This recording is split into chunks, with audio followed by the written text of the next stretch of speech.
today's Bless Your Heart, which is a column in the Daily Reflector. I suggest you don't miss it. In today's Bless Your Heart is a submission talking about getting Red Robin to come to town. The next submission says we don't need more places to eat, but rather need places for kids to play. I submit to you that Greenville needs places to work that pay a living wage.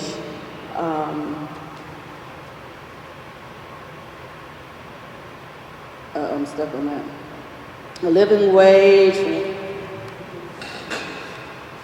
A living wage to pay workers? Such as Costco and other businesses do. Candidates often say we need jobs coming to town. I submit to you that we don't just need jobs, we need good jobs that pay an average of $50,000 with benefits. What will you do on the council to bring those types of jobs here? So not just jobs from Red Robin and other restaurants, but jobs with $50,000 or more, or considered a good living wage. Yes. Okay. Jobs in general, and we can go into this. There's a difference, you're right, there's a difference in full-time work and part-time work, and that is a big, huge thing. Not totally understanding the question, but I think this is what we're trying to get at. We're trying to get at, we have to, as a country, not just as a city and not just as a state and not just as anything else, as a country, we have to make sure that we're bringing back the manufacturing jobs that once built the middle class here in the United States. And I will do that as a city council member. I will make sure that I'm calling all those Fortune 500 companies, making sure that they're bringing those kind of jobs to Greenville. We have a great place to live. We're near the water. We have great, making sure that we're keeping up on our roads, because that's one big thing that most companies ask for. How are your roads? How is your transportation to getting from one place to another? Do you have the customer base? Those are kind of questions that they need to be asked. So making sure that we're going after companies like textile manufacturing, making sure we're going after companies that, automobile manufacturing, anything like that we can be doing as a whole, and making sure that we're, using the university system as a launching point for bringing those highly educated, well-paying jobs to Greenville. Thank you. Well, I understand the call for good upper level paying jobs. I actually think we need that, but I actually think you need jobs at all levels. I mean, you don't just need the jobs that pay $70,000, $80,000, $90,000. Not everyone's qualified for those jobs. So we need jobs for every educational skill level in the city, not just the high-paying jobs. And so we need to work on all of that. And I think that, again, this is a drum I've beaten since I've been on the council in 2007. I think ultimately the way to get jobs here in the long run is to build a city that businesses and companies want to come to. Quality of life. The way I've always put it is there is an economic value to quality of life. Now, the purpose of that, see, is not just to get jobs here and businesses here. I mean, if you build a city of quality, a city with good traffic patterns, a city that people want to live in and that they can take their kids to the park in, then that is a good place to live. I mean, that is a distinct advantage to having quality of life in your city. But it also brings in the companies that brings the jobs. And I think we've been successful at this. We've had a good bit of success for a number of years at this. Greenville, if you look at the population, and if you look at the tax base, and if you look at the jobs, has been a steady growth for many, many years. It didn't start yesterday or 4 years ago. It's been many, many years. And it is something that happens through partnership, through lots of people, public and private, working together. And that's critical to generate that culture of partnership so that we continue to work together with all of our partners to make that happen. I'm glad I brought that up. I've talked about that for a while, that private-public make sure that we're laser point focused on that, and making sure that we're not increasing taxes to make those businesses not want to come here, making sure that we're updating our roads and infrastructure that businesses want to come here, and we just have to keep hammering that home, infrastructure, and that mainly has to do with the roads in Greenville, and making sure traffic patterns is another big thing, making sure we can get in and out of the city, because that's what businesses are looking for, and we just have to keep hammering that home. I understand that they don't want any more minimum wage jobs, but hey, right now, we need jobs. There's a lot of people on unemployment. We got a very high unemployment rate in the city of Greenville, much higher than even the state or national levels. We need the jobs. Any jobs right now is sufficient, but we need to be laser point focused on those manufacturing jobs, making sure that we're bringing all those companies here to Greenville. Now, I know the question is not directly related to this, but my opponent, a couple of times, because I do listen very carefully, a couple of times have mentioned raising taxes. And so I just want to say, I just want to throw out a fact out there that right now, compared to 2 years ago, a Greenville family in a $150,000 home paid an average 2 years ago of $348 in city taxes and utilities, and today their average cost is $338 in city taxes and utilities, a drop of $10, nearly 3% drop in 2 years, 2.75% to be exact. Now, that helps to burst the myth that I've been involved in raising taxes and fees all over the place. It's actually not true. And this very fact right here is one thing that helps to attract companies. This is the kind of information that our economic developers can give companies, and that helps to make Greenville an attractive place. Okay, we'll move on to another question in economic development and planning. How can the city diversify its employment base away from ECU invited to insulate itself from smaller, higher education budgets in Raleigh? Start with you, Mr. Mercer. Say that one more time. How can the city diversify its employment base away from ECU invited to insulate itself from smaller, higher education budgets in Raleigh? There's no question but that our welfare here in Greenville is unfortunately to a large degree dependent upon what they do in Raleigh. And so you really do want to pay attention to the campaigns for the General Assembly in Raleigh and for governor, because that's very important. And we've been burned a few times here in Greenville with some actions out of Raleigh. And there's no question but that I love the premise of the question that we do need to diversify beyond education and medicine, no question about that. Now, education and medicine in this city has been great economic drivers, and so we certainly appreciate that, and we want to continue to work with Vidant and with Pitt and ECU to be good partners. However, no question but that we need to diversify. And I think we diversify by giving out the very kind of message that I just gave you, that the average tax in city utilities for an average homeowner of a $150,000 house has gone down nearly 3% in the last 2 years. That's the kind of fact that we can help to give to our economic developers who are out there recruiting. And so I do think that we just continue to work hard in our economic development efforts. I've been disappointed that we've not been able to fill our economic development officer for some time now. But then that gets into another concern I have about attracting and maintaining staff. But that's it. We have to keep working on all this to diversify. And I think in my follow-up, I'll add one more. Restate that question, please. The question is, how can the city diversify its employment base away from ECU and Vidant to insulate itself from smaller, higher education budgets in Raleigh? Like I said, I really believe in making sure that we're bringing manufacturing back to the United States and starting here in Greenville, making sure we're going after companies like Proper that make, military uniforms, police uniforms, making sure they're not made in China.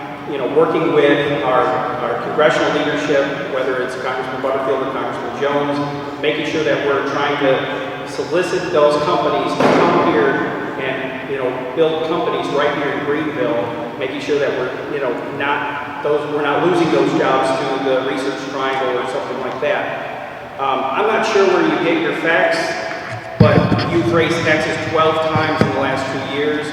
Refuge tax, water tax, Greenville utilities tax, you raised it 2 cents, and then you had to lower it again to 1 cent because another councilwoman said that was too high. Everybody said it was too high. The state said it was too high. So I'm not sure where these facts are, and I'd be glad to look at them to make sure that we're doing that. A piece of paper with some numbers on it is not sufficient into actual facts, and you don't have a lot of these different things like I think it's actually more than that because I have the house. But I guess we'll address that in rebuttals. I am delighted that this question has come up. There's a myth out there that this council has raised taxes and fees 12 times. Someone came up to me on the street, hey, why did you support her? So why have you raised taxes 20 times? I said, first of all, it's not 20 times, it's 12, and second of all, it's not 12. And then we began to go down all of those 12, and it actually includes things that may not happen. It doesn't include the taxes coming down this year, and well, my time is almost up. My record on taxes, I was elected to the council in 2007, and since 2007 I voted to reduce the taxes 5 cents and increase it 2 cents. That's a net tax rate reduction of 3 pennies. I'll stand on that record.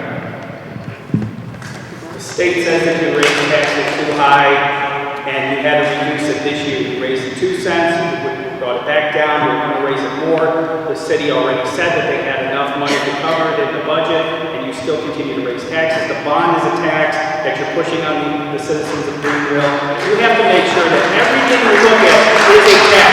Refuge is a tax, pay water and soil, Greenville utilities. A lot of people in Greenville don't have a home that makes $150,000 a year, and their light bills are too high. And we made it so that, you passed it so that Greenville utilities would only do a 7% decrease instead of like the full 15% that, Wilson and a lot of other places are doing. I mean, this is hard times right now, and we have to make hard decisions. People don't have a whole lot of money. We're talking about bringing those $50,000 a year jobs. Well, I'm sorry, ladies and gentlemen, but the average income for Greenville residents is only $22,000 a year. So if you're paying most of your taxes here, I mean, you can't survive. And we're losing a lot of big houses to Winterville and other communities. Thank you. Thank you. Do I get to respond? Okay. So I'm delighted that this came up. It's hard to sort this out in the 30-second spots. So I do trust that the media will indeed print the factual information behind my comment that a typical Greenville family in a $150,000 home pays nearly 3%, 2.75% less in city taxes and utilities now than they did 2 years ago. So I'm definitely willing to stand by those figures. And with regard to the 7% GUC, if I can get this in 30 seconds, we agree, Erik and I both agree on that we need to have economic development. Well, it's hard to recruit companies here when you're going to have a drop in the utilities and then a sharp spike a few years later and then a drop. That is not the kind of predictability that businesses want. And so GUC, which vetted this with business people, they made an economic development decision for predictability over time. I think that's good for economic development, and I think it's good for Greenville citizens. Yeah, that's fine. Yes, Greenville utilities, I'm glad this came up too. Greenville utilities have over $80 million in the bank. They didn't didn't need to raise, they could have given us more to save. They knew people were hurting, they knew it, and they still didn't, and you voted to pass that 7%. So, I don't know where you're coming from, but a lot of these are taxes, and they're taxes on our people.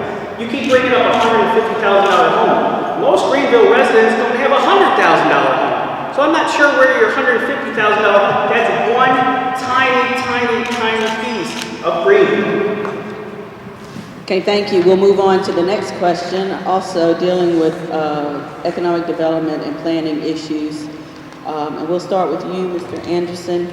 What can the City Council do in the next 2 years to expand and improve the bus service in Greenville?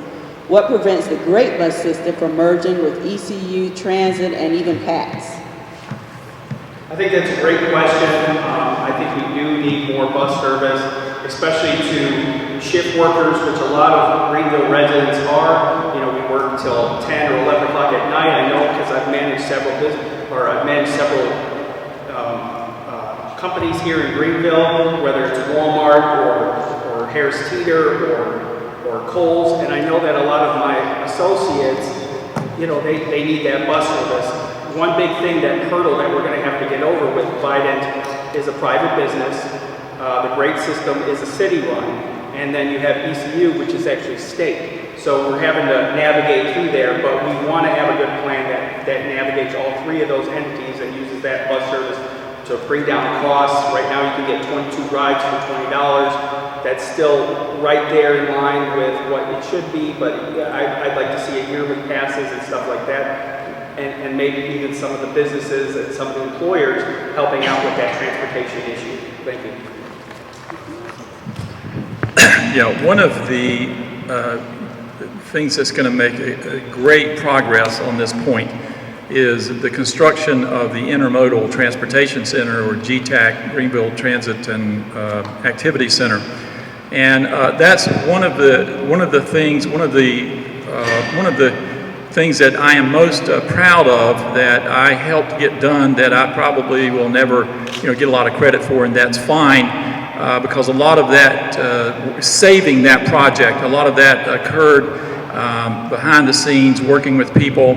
Arguing in public votes on the council, but working individually behind the scenes with private citizens and others to try to save that project. It almost went down the tubes.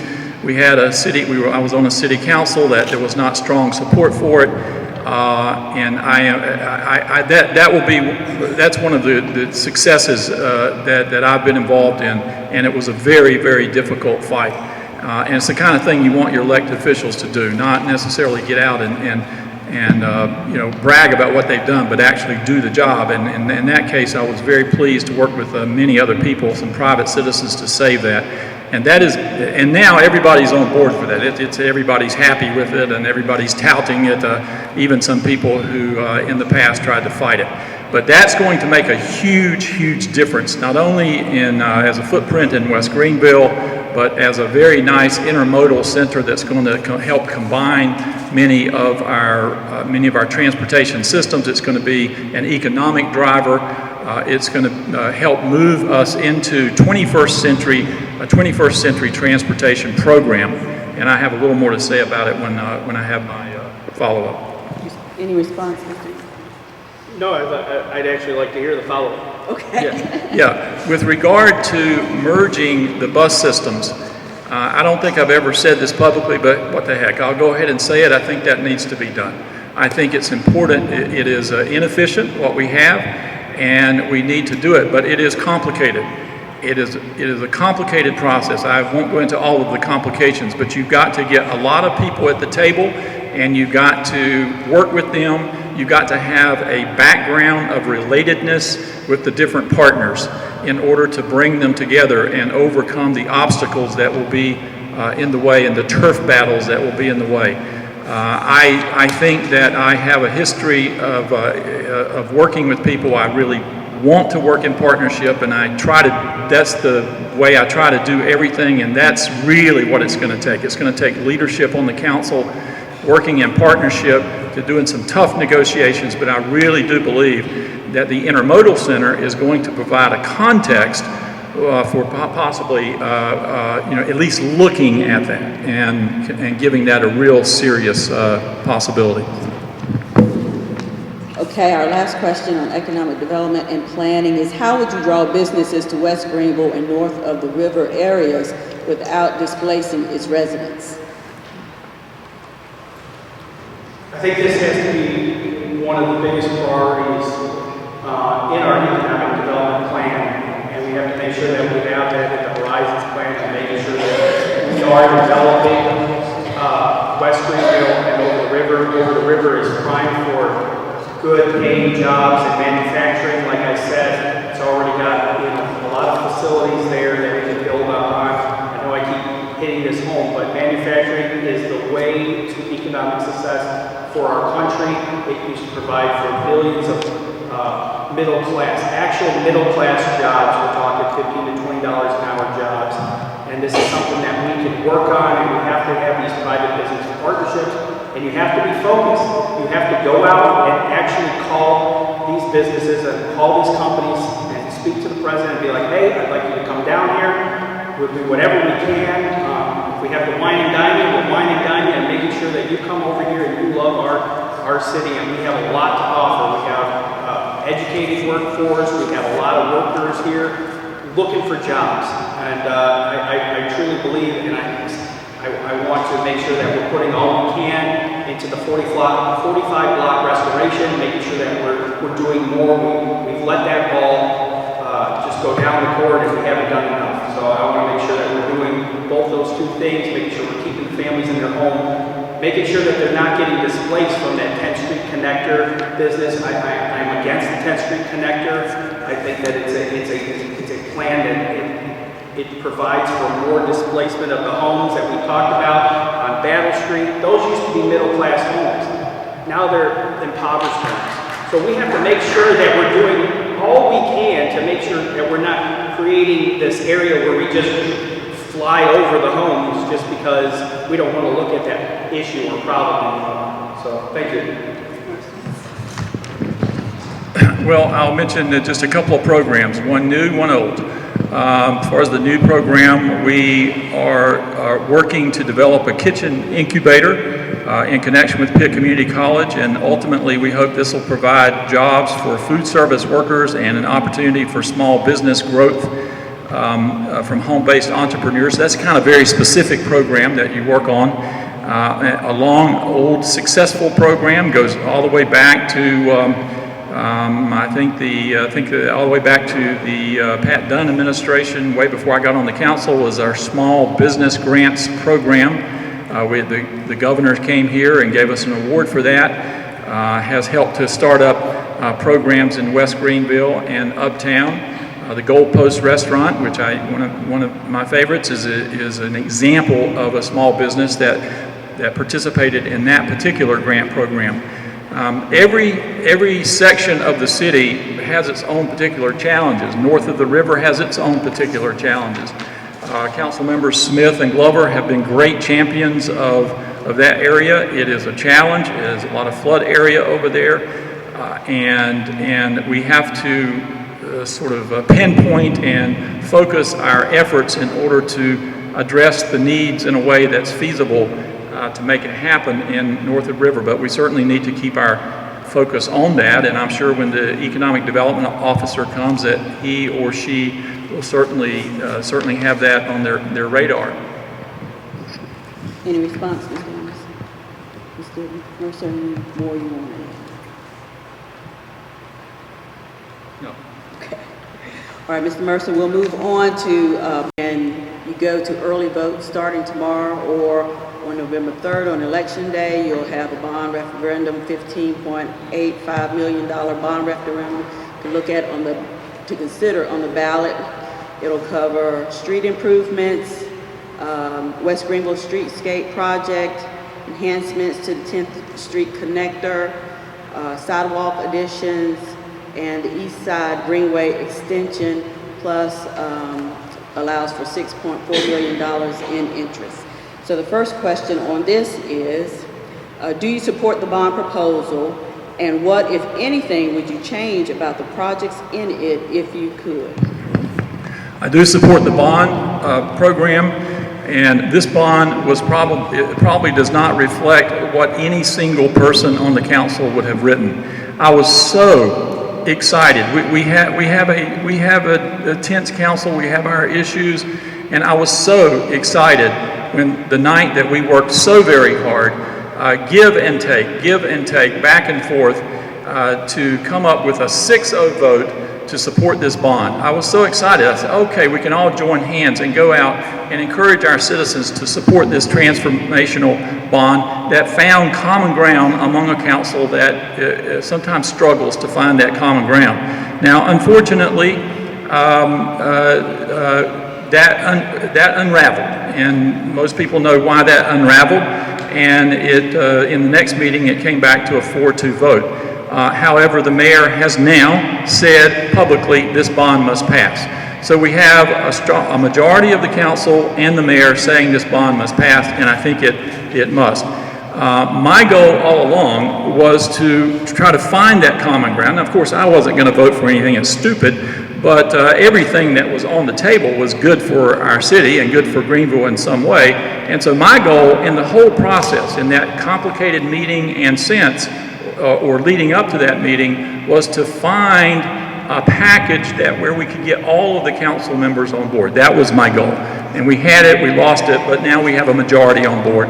And I think it's a good bond. I think it's will do a lot of things for a lot of different parts of the city, and I support it. And I think the citizens of Greenville will support it because I think they will see the value of this. I am very much opposed to the bond.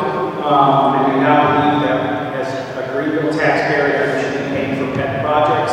I think we should go more to the private-public partnerships and going and solicit businesses for sidewalks and stuff like that, and especially property owners that are collecting rent from some of our biggest businesses here in Greenville. A few things about the bond. It's going to cost us $6 million in interest. I don't think anybody wants to have that. There are other means to collecting this money. I don't think all the questions were asked at the council meeting. A lot of the time, this is a 4-2 vote, and it usually, I'm sorry to say, but those 4 vote exactly the same way every single time. So I want to make sure that we're asking all the questions we can possibly ask. Even if the mayor's on board with this, that's fine.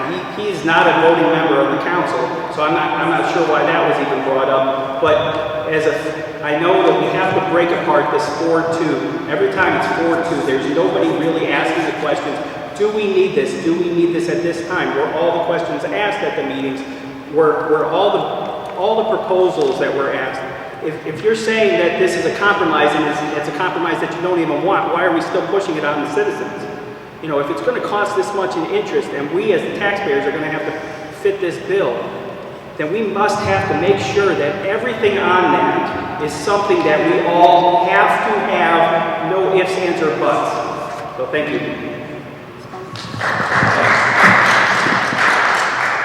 The mayor is very important. Even though the mayor votes only in a tie, the mayor supposedly provides leadership, and on something like this certainly has that opportunity. The mayor of a city is an extremely important position, so I wouldn't disagree with that point. But in any case, the bond, is often connected with bond and taxes, and that's one of the so-called 12 tax increases is the bond. Well, first of all, we don't even know if the bond's going to pass, and secondly, if it does pass, I'm certainly going to work very hard not to have to raise taxes in order to pay it off. The last bond that we passed, we didn't have to pay it. We didn't have to raise taxes, and if we grow this city in a way that we can, I think, and are doing, and we have the tax base, I think there's a very good chance that we don't have to raise taxes for this bond. I think that the position of not borrowing money, and listen, I'm a fiscal conservative. I have to stop there. Fiscal conservatives don't raise taxes all the time.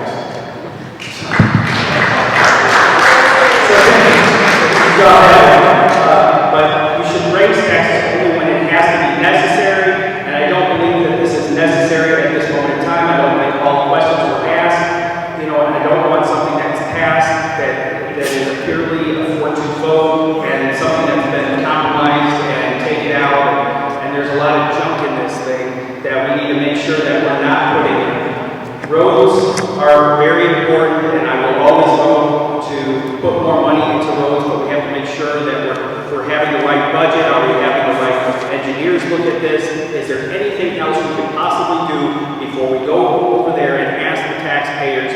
pay more. Thank you.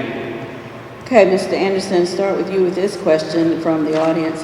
I hear bond projects referred to as pet projects, but it seems the bond will pay for sidewalks and greenways that help pedestrians and lights along the 10th Street connector. Is the bond for pet projects or necessary safety measures? Like I said before, I'm opposed to the 10th Street connector. Greenville Utilities should be picking up a lot of these light projects that are around the city in some of the darker areas, and we need to make sure that they're doing what they can be doing. You know, this is why they have the budget that they have. This is why they have the savings that they do, and making sure that we're not collecting more in taxes and higher rates. A pet project is something that only a specific district might do or might want, and I have to say that a lot of people on other sides of Greenville aren't interested in the Greenway and believe that $1 million to spend or $750,000, but you're going to have to spend more on that because you're going to have to police it. You're going to have to build, make sure that it's maintained properly, which the other one isn't maintained as properly as it needs to be, and it needs probably more funding into that. But we need to make sure that we're doing this, and like I said, private-public partnerships is the way to go to build some of these things in some of these communities. A lot of our communities, if we're talking about parks, that's something that an actual HOA usually handles, and somebody in that specific subdivision usually takes care of to make sure that their housing costs go up so that they get more value in their homes. So yes, I do believe that this particular greenway is a pet project that was forced upon the citizens of Greenville by one specific group. And so I'm making sure that this is something that we do not pass, because this is a lot of other things in this bill that we need to make sure that we're getting alternative funding from, and making sure that the citizens of Greenville are not paying for out of their pockets. Thank you. The question was about pet projects. 63% of this bond, $10 million, is to street improvements. I would not call that a pet project, and that's nearly 2/3 of this bond. West 5th Street streetscape is 12% of the bond, and may call that a pet project if you want to, but I think that might probably offend some people, because I think we're trying to we're trying to do everything we can to work with that sector of the city, and every sector has its challenges, and this is one thing that can help make that attractive for business and for the people living there. The 10th Street connector enhancements and the sidewalks, I guess you can argue those are pet projects if you want to. By the way, I think I heard you say you're against the 10th Street connector project. That's news to me, and that's very interesting. But that project's going to happen. That project was in place before I got on the council, and I would certainly hope that someone on the council would not come in and take a project that previous councils going back a decade or whatever have put in place and then try to unwind that. Talk about inefficient government, that would be it. And since that project is going to come, no question about it, we certainly need to try to make it as attractive and viable as possible. The East Side Greenway, which has gotten all of the press here, little tiny 5% of the bond. We could argue about that if you want to. I don't call that a pet project. I think connecting the east side of Greenville all the way to the medical district is a transformative idea, and I totally support that. Do I think greenways are important above everything else? No, it's one piece of the puzzle. But when people are trying to recruit businesses here, smooth streets is not the only thing they want. They want a place that's livable and a place that's attractive and has great public spaces. And I think this does a little bit to move us in that direction. Response, Mr. Anderson? I don't know how much you make at ECU. A little bit, I do know how much you make at ECU, but $1 million to me is a lot of money to be spending on an area that we don't need to be spending on at this moment in time, when a lot of people are facing hard times, and making sure that they're paying the light bill on time, which is very high, making sure that they're putting groceries on the table, making sure they're trying to do everything they can to raise a family.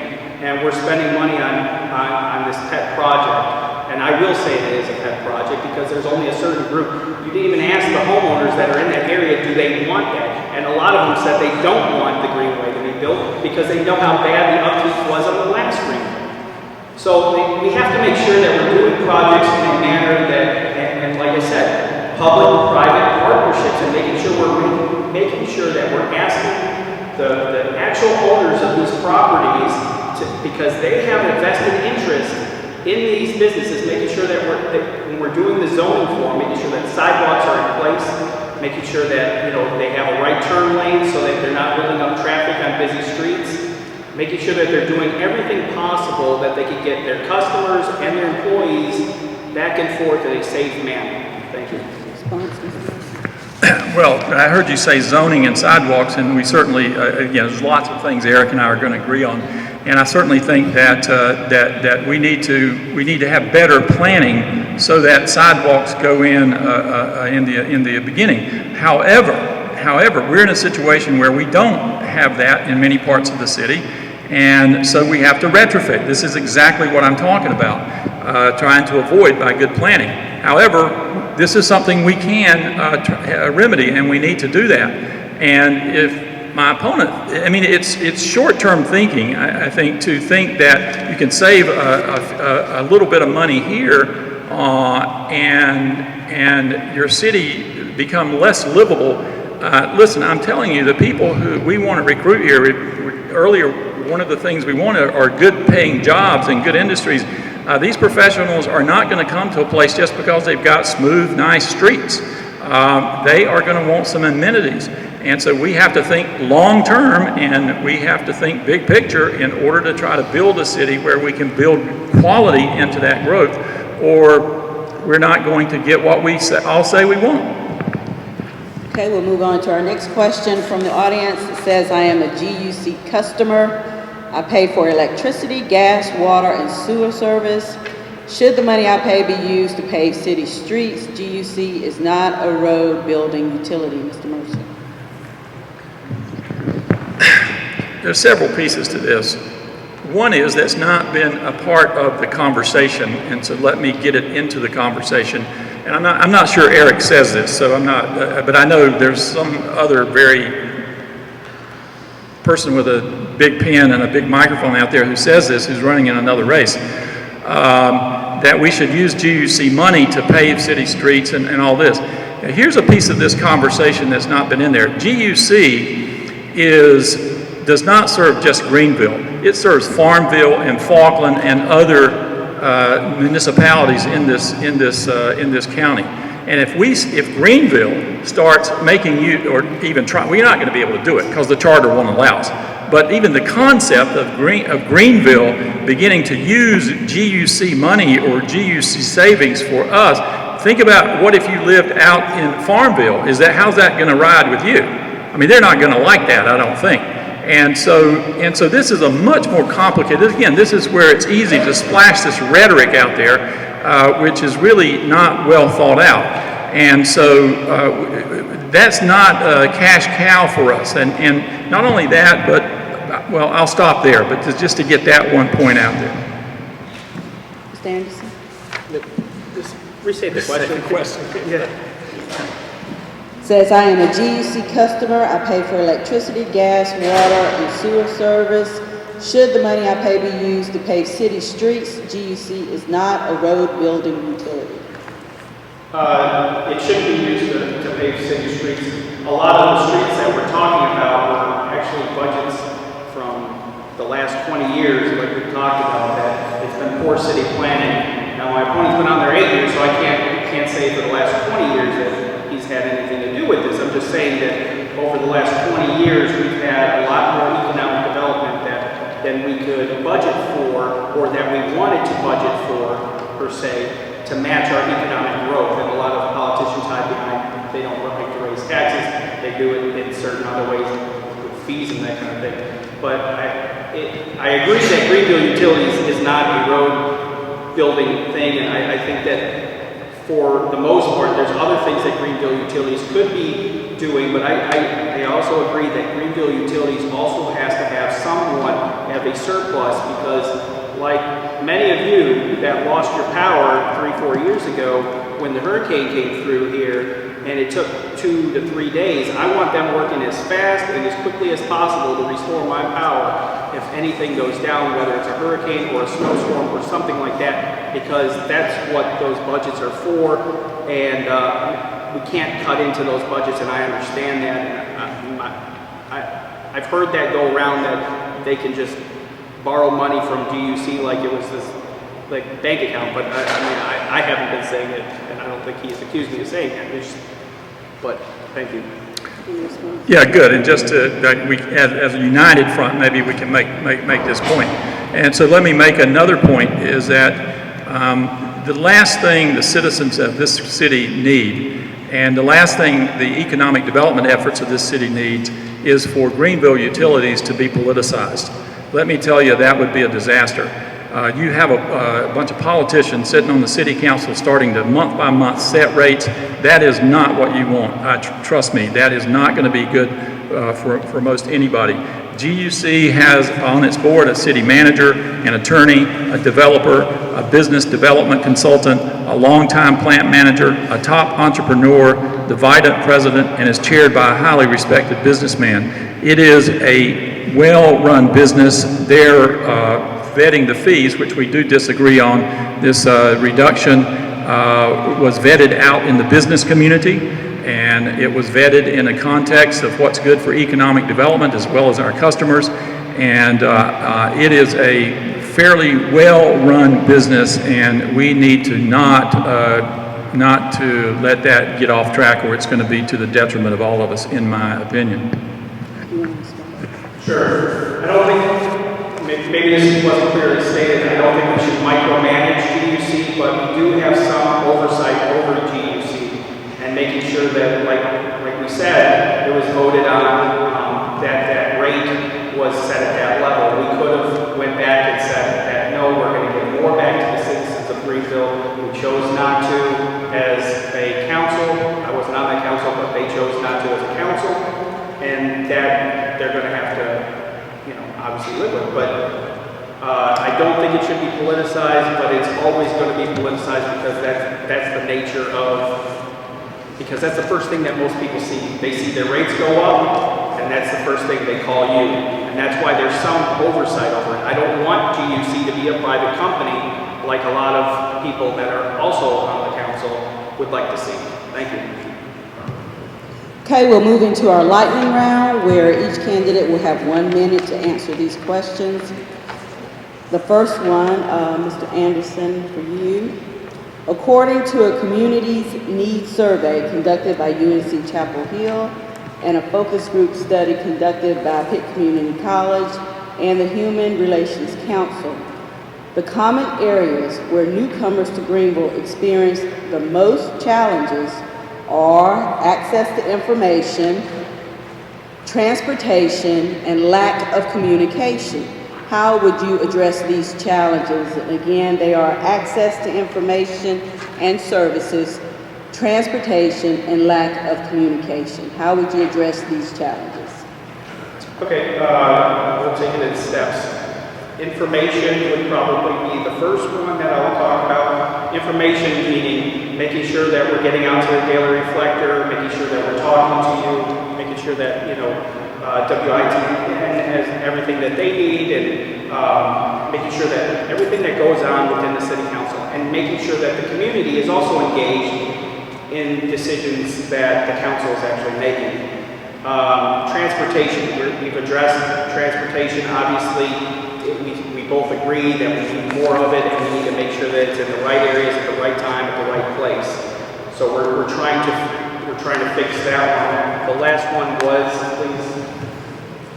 The last one is lack of communication. Lack of communication. Obviously, we have a 4-2 slate on the council, and making sure that we kind of break that up and everybody's going on the same page, that everybody's fighting for Greenville, making sure that the citizens know what's going on. Thank you. Access to information. We just lost our top-notch communications director, Steve Hawley. Again, I constantly worry about attracting and maintaining staff. But we certainly, need to be up to date and current on all of the techniques and technologies for getting information out. Transportation, I spoke to that earlier. The biggest thing I've been involved in is getting this saving the intermodal transportation center from defeat and loss of millions of federal dollars. As far as communication, just in terms of what I do is I have a newsletter. I have people come up to me all the time and say, I really appreciate that, and it keeps me informed. And there are some people who have criticized, not my opponent, but there are others who have criticized me for having that newspaper. I think it's because newsletter, but I think it's because they don't get to write it, and so they go get their own newsletter. That's one of my efforts to try to keep the communication going in terms of what I stand for and why I take votes that I take. Okay, our next question in our lightning round, we'll start with you, Mr. Mercer. The city council often is described as divisive. What would you do differently to unify council members? First of all, my opponents have referred to this. It's not true that there is a hard and fast block of 4 votes. We had a personnel policy where the vote was, this is a big deal, a total revision of our personnel policy. The vote was 4-2, but it was Blackburn and Glover who was the 2. So it's not the 4-2 that everybody talks about. We had an important pay thing. Rick Smiley was the lone vote against that. The Tar River Legacy Plan it wasn't a 4-2 vote. The bond was 6-0. Now that came back to 4-2. There's some very important rezonings that have not been the traditional 4-2. Let me tell you, we have a loose coalition that works together, and if anybody thinks that Rick Smiley and Marion Blackburn and Rick Croskrey, I can call them up on the phone and tell them how to vote and put the phone down, they do not know these 3 people. These are independent minds who are thoughtful, and the fact that we generally come to a general same conclusion many times is just, I think, a part of the process. But we have a loose coalition, but it is not true. It's a myth. It is a myth. It is not true that it's a hard and fast 4-2 block. It's certainly not as hard and fast as it was the previous council. Mr. Anderson. I'm sorry, I just have to disagree on that one. It is a 4-2 block, and it is a 4-person block that is sponsored by your political action committee that you talk about all the time in the newsletter, and the one committee that you actually asked me when you wanted me to run back in 2013. So I have to disagree with you. It is a 4-2 block when you're donating money to a specific 4 candidates and making sure that all those 4 candidates get on that slate. It is 4-2. It is 4-2. And there's a certain political action committee. I'm not going to call them out by name because a lot of people know who that is, but that political action committee has brought more money and more divisiveness than I've ever seen in this city. And that's the problem. Mr. Anderson, I'm going to give you 30 more seconds to say exactly what would you do differently. That was the question. What would you do differently? Make sure that I'm not part of a political action committee that's putting thousands and thousands of dollars into slanderous campaigns. And making sure that we're all running on this, as in our districts or individuals or however it's going to be, but you have to make sure that you're running for a certain position, not making sure that you're getting the people that you want on that council.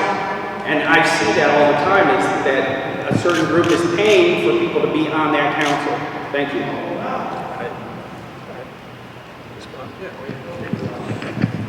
Well, I would just say that in a previous debate, to his credit, Mr. Anderson was honest. To his credit, he admitted that Mayor Thomas asked him to run.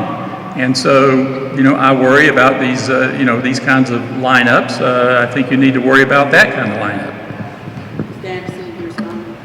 Sure. I have to say that, again, you can go back and check the tape. I never said that Mayor Thomas asked me to run. I said that he called me a couple days before the election, or before we actually filed, and he wanted to know if I still was running. Because I had told everybody that I was going to run a few months before, and you were at that place when I told everybody I was going to run, and we all thought you were going to run for mayor. Thank you. Okay, we'll move on to the next question from the audience. The council recently voted to move a fraternity house from East Greenville to West Greenville. Is this helping improve the quality of life for citizens in West Greenville? And we'll start with you, Mr. Anderson. Does it improve the quality of life in West Greenville? No.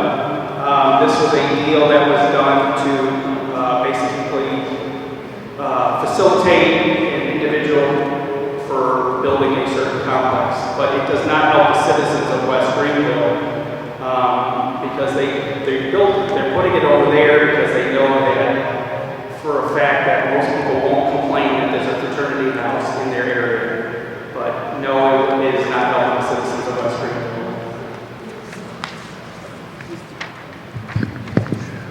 This was a complicated issue that the council faced, and the decision was finally made that the advantages are worth the whatever the cost or deficits might be. I serve at large. I serve every citizen of the city, and I try to do what's good for everyone.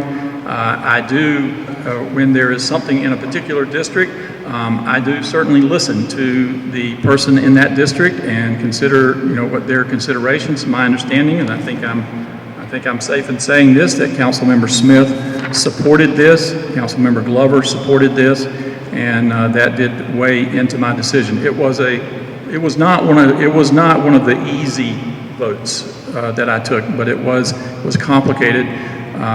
But there is going to be, I think it's $100,000 that will be used to improve things in West Greenville, and that was a calculation that was a part of the calculation. Okay, our next question. The City of Greenville invested in the Tar River Legacy Study. How would you implement the recommendation of this study in a timely manner?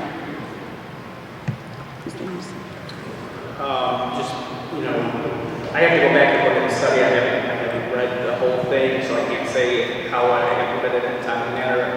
Probably Mr. Mercer has more to talk about this. I have read every word of it. It's a very important study. As some people know, I voted against it because we have the study, and certainly we want to use it and implement it. I felt that we had enough studies, and I felt that the money that was going into that study could be used to actually do some things on the Tar River that we already knew needed to be done. We didn't need a study to tell us that, but I was outvoted on that. By the way, that was not not one of your neat 4-2 votes. It was another example of not the 4-2 block voting. Anyway, we have the study. Now that we have the study, I'm on board, and let's try to do everything we can to implement it. And I think that the Tar River is a vastly underused resource that we have in our city.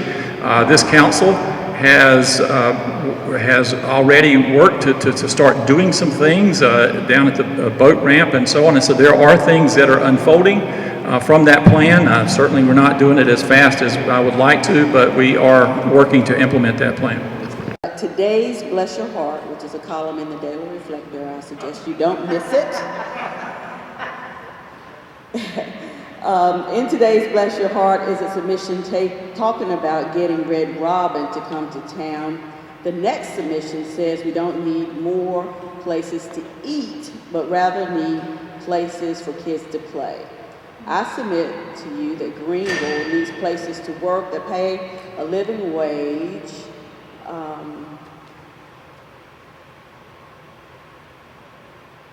I'm stuck on that. A living wage. A living wage to pay workers? Such as Costco and other businesses do. Candidates often say we need jobs coming to town. I submit to you that we don't just need jobs, we need good jobs that pay an average of $50,000 with benefits. What will you do on the council to bring those types of jobs here? So not just jobs from Red Robin and other restaurants, but jobs with $50,000 or more, or considered a good living wage. Yes. Okay. Jobs in general, and we can go into this. There's a difference, you're right, there's a difference in full-time work and part-time work, and that is a big, huge thing. I'm understanding the question, but I think this is what we're trying to get at. We're trying to get at, we have to, as a country, not just as a city and not just as a state and not just as anything else, as a country, we have to make sure that we're bringing back the manufacturing jobs that once built the middle class here in the United States. And I will do that as a city council member. I will make sure that I'm calling all those Fortune 500 companies, making sure that they're bringing those kind of jobs to Greenville. We have a great place to live. We're near the water. We have great, making sure that we're keeping up on our roads, because that's one big thing that most companies ask for. How are your roads? How is your transportation to getting from one place to another? Do you have the customer base? Those are kind of questions that they need to be asked. So making sure that we're going after companies like textile manufacturing, making sure we're going after companies that, automobile manufacturing, anything like that we can be doing as a whole, and making sure that we're, using the university system as a launching point for bringing those highly educated, well-paying jobs to Greenville. Thank you. Well, I understand the call for good upper level paying jobs. I actually think we need that, but I actually think you need jobs at all levels. I mean, you don't just need the jobs that pay $70,000, $80,000, $90,000. Not everyone's qualified for those jobs. So we need jobs for every educational skill level in the city, not just the high-paying jobs. And so we need to work on all of that. And I think that, again, this is a drum I've beaten since I've been on the council in 2007. I think ultimately the way to get jobs here in the long run is to build a city that businesses and companies want to come to. Quality of life. The way I've always put it is there is an economic value to quality of life. Now, the purpose of that, see, is not just to get jobs here and businesses here. I mean, if you build a city of quality, a city with good traffic patterns, a city that people want to live in and that they can take their kids to the park in, then that is a good place to live. I mean, that is a distinct advantage to having quality of life in your city. But it also brings in the companies that brings the jobs. And I think we've been successful at this. We've had a good bit of success for a number of years at this. Greenville, if you look at the population, and if you look at the tax base, and if you look at the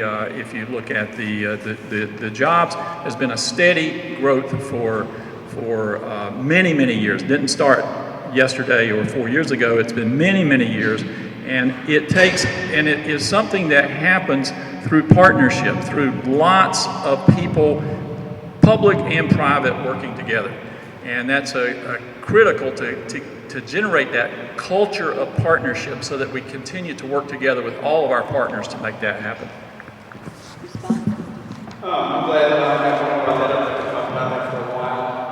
About private-public partnerships, that we have to make sure that we're laser point focused on that, and making sure that we're not increasing taxes to make those businesses not want to come here, making sure that we're updating our roads and infrastructure, that businesses want to come here, and we just have to keep hammering that home, infrastructure, and that mainly has to do with the roads in Greenville. Making sure traffic patterns is another big thing, making sure we can get in and out of the city, because that's what businesses are looking for.